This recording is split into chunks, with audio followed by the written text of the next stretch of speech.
సంవత్సరం 1,1,55,00,000 మెట్రిక్ టన్నులు ప్రతి సీజన్లో ఇవాళ ఒట్లు పండించి దేశంలోనే అత్యధికంగా వరి పండిస్తున్న రాష్ట్రంగా తెలంగాణ ఒక ప్రతిష్టను సాధించింది.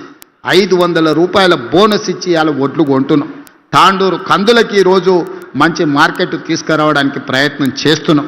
అందుకే మిత్రులారా, ఒకవైపున రైతులను, రెండో వైపున మహిళల్ని, మూడో వైపున విద్యార్థులను, నిరుద్యోగ యువకులను ఒక్కొక్క సమస్యను పరిష్కరించుకుంటూ ఒక్కొక్క సమస్యను అధిగమించుకుంటూ తెలంగాణ రాష్ట్రాన్ని నెంబర్ 1గా ఈ రాష్ట్రానికి పెట్టుబడులను ఆకర్షించి మొన్నటికి మొన్న మీరు చూసిండ్రు మహేశ్వరం దగ్గర గ్లోబల్ సమ్మిట్ ఏర్పాటు చేస్తే 100 దేశాల నుంచి పెట్టుబడులు పెట్టే వాళ్ళు ఇక్కడికి వచ్చారు.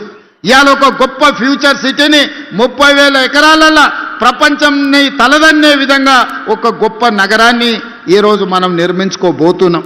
ఇవాళ మన ఏరియాలో పారిశ్రామిక వాడలను తెస్తే మన నిరుద్యోగ యువకులకు ఉద్యోగ ఉపాధి అవకాశాలు వస్తాయి.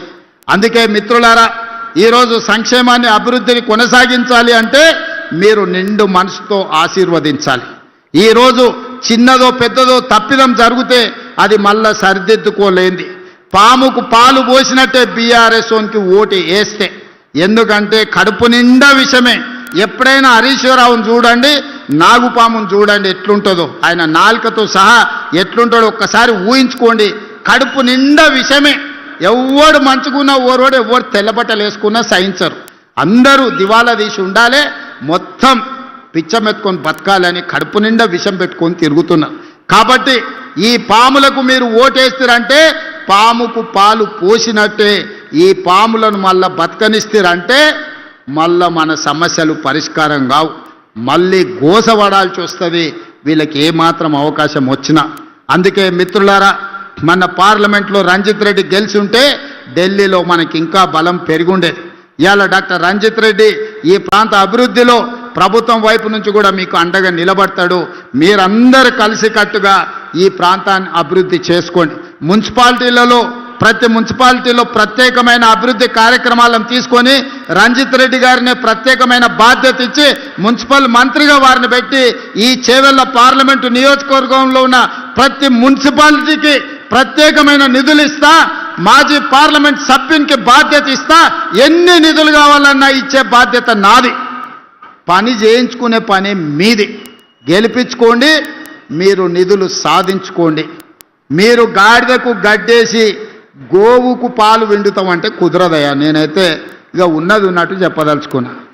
మీరు గాడిదలకు గడ్డేస్తే అవి తిని బాగా బలుస్తాయి, వెనకకు పోతే తంతాయి, ముందరికి వస్తే పొడుస్తాయి.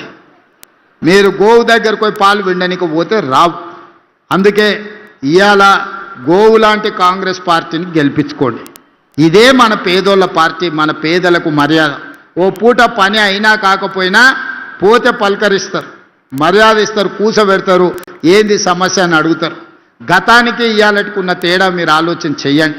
గతంలో ఎప్పుడు ఏ పోలీసోడు వస్తాడో తెలియదు, ఎవరు ఫోన్లో మాట్లాడుకోవాలన్న గతంలో భయం ఉండే.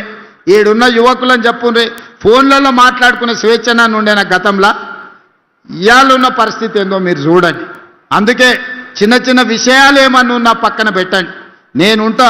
వికారాబాద్ జిల్లా నుంచి ఈరోజు నేను, ప్రసాద్ గారు రాష్ట్రానికే నాయకత్వం వహిస్తున్నాం. మన జిల్లాలో 100% ఫలితాలు అనుకూలంగా ఉండాలి. అట్లనే గెలిస్తే మనం నిధులు కూడా అట్లా తెచ్చుకోవడానికి అవకాశం ఉంటుంది. కాబట్టి